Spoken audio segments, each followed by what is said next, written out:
my 5-year plan is to become a showrunner. So it's the writing and producing aspect. The art, I mean, don't get me wrong, that's my passion too, but that's more like a means to an end type of thing. Because when you can do art, they talk to you more about writing than if you can't do anything. My original plan was to become a comic book artist, and the reason why is because I love comic books. I think it's actually the absolute art form, but a lot of people don't agree, obviously. But I love comic books, and I remember reading Watchmen and being blown away by Watchmen. And then I talked to my friends about it. I'm like, oh, have you read Watchmen yet? This is like the most emotionally engrossing story I've ever read in my entire life. And of course, nobody ever read it. And then I realized, the stories that really touch people were movies, right? Because everyone was talking about American Beauty, everybody was talking about Fight Club, everybody was talking about Titanic even. And I'm like, wow, well, if I really want to reach people emotionally, maybe comic books aren't the way to go, and I should get into filmmaking. Actually, I knew Justin Lee. Ah. Yeah, Justin Lee, because we're wrestlers, and we wrestled on the same camp in Fullerton. And Justin saw, and he knows I'm an artist and a writer, and Justin like, hey, I'm working on this web series, do you think you'd be able to provide art for it? And at the time, I'm a professor, that's my normal job. So I have all summer off, and I'm like, yeah, sure, why not? So I just spent all summer doing all the art for them. Oh. With Dream Country, I'm mainly providing concept art, which is with storyboard art. You're making comic book of the movie. So the DP and the editor and the director, they can see it before they even get started, and they can make the corrections beforehand, hence saving a lot of money. But with concept art, what you're doing is you're actually creating a whole universe. Like video games, they highly rely on concept art.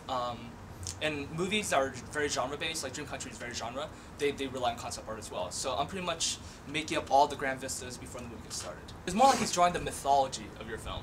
So you pretty much, you sit down film, and you as a director, you'd be like, I'm really inspired by J.R.R. Tolkien. I really like Van Gogh paintings. I would like to work with this color palette, and he would create exactly what you told him to do, and create like a dreamlike world for you, based on what your vision is.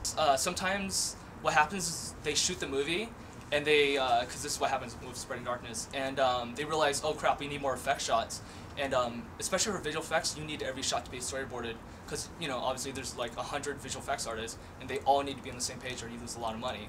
So they hire me to come in, and they tell me what they want, and I plan it all out visually, and then all the artists look at it, and they deliver exactly that. The director, Hensman, and I, we've worked together for over 10 years. We went to college together.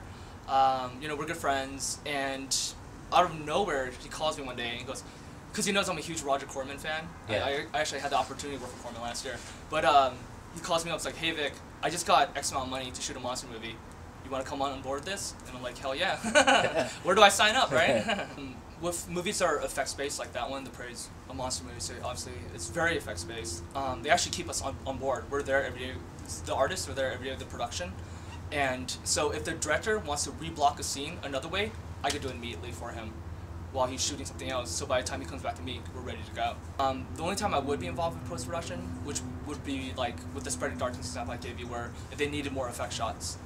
So I would, I would see the footage they already have, and I would draw what the effects would be, and then their visual effects artists would take over from there.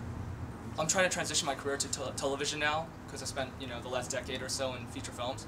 So TV is where it's at now. Everybody's trying to get into TV. So most of my projects are on TV based right now. Television shows, pilots, writing staff, so I'm going to get hired.